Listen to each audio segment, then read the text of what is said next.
Assalamualaikum warahmatullahi wabarakatuh.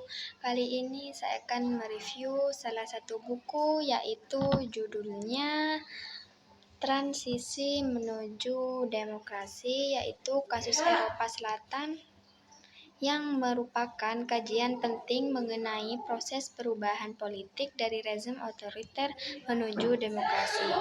Nah, di negara-negara Eropa Selatan seperti Spanyol, Portugal, dan juga Yunani, para editor seperti Lawrence Whitehead itu menyajikan analisis mengenai bagaimana transisi demokrasi tidak pernah berjalan lurus, melainkan penuh negosiasi, kompromi, konflik internal elit, serta tekanan sosial. Jadi buku ini menekankan bahwa demokrasi bukan sekedar hasil, tetapi sebuah proses yang rapuh dan penuh ketidakpastian, di mana pilihan aktor politik sangat berpengaruh terhadap arah perubahan. Melalui pendekatan teoretis dan studi kasus historis, buku ini menunjukkan bahwa keberhasilan demokrasi di Eropa Selatan tidak hanya bergantung pada institusi formal, tetapi juga pada dinamika masyarakat sipil, peran militer, kondisi ekonomi, serta strategi elit dalam membuka ruang politik. Secara keseluruhan, buku ini membantu pembaca memahami bahwa transisi demokrasi selalu unik di setiap negara, namun memiliki pola-pola umum yang bisa dipelajari untuk memahami perubahan politik di wilayah lain, termasuk negara-negara berkembang.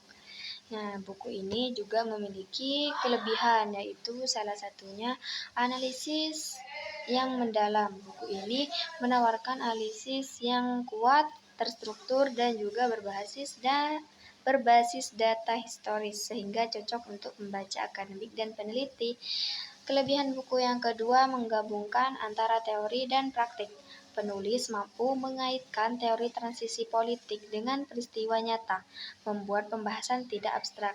Yang ketiga yaitu perspektif multidisipliner, membahas demokrasi dari sudut pandang politik, ekonomi, sosial, dan hubungan kekuasaan hingga memberikan gambaran yang komprehensif. Jadi, selain kelebihan tersebut, buku ini juga memiliki kekurangan.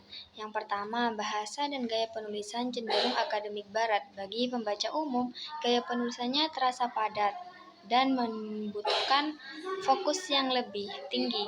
Yang kedua, kurang menyentuh perspektif akar rumput. Maksudnya, fokus utama adalah aktor elit politik. Suara masyarakat sipil dan kelompok marginal kurang terekspos. Yang terakhir, tidak memasukkan perkembangan demokrasi tersebut, karena merupakan karya klasik. Beberapa dinamika politik terbaru tentu belum tercakup. Nah, yang terakhir yaitu kesimpulannya. Jadi, kesimpulan dari buku Transisi Menuju Demokrasi, Kasus Eropa Selatan ini yaitu secara keseluruhan buku yang sangat kuat sebagai rujukan analisis politik dan teori transisi demokrasi. Meski tidak ringan, buku ini memberikan wawasan berharga bagi siapapun yang ingin memahami bagaimana sebuah negara berjuang keluar dari otoritarisme menuju demokrasi yang lebih stabil. Nah, jadi jangan lupa datang ke perpustakaan Uniham untuk membaca buku Transisi Menuju Demokrasi.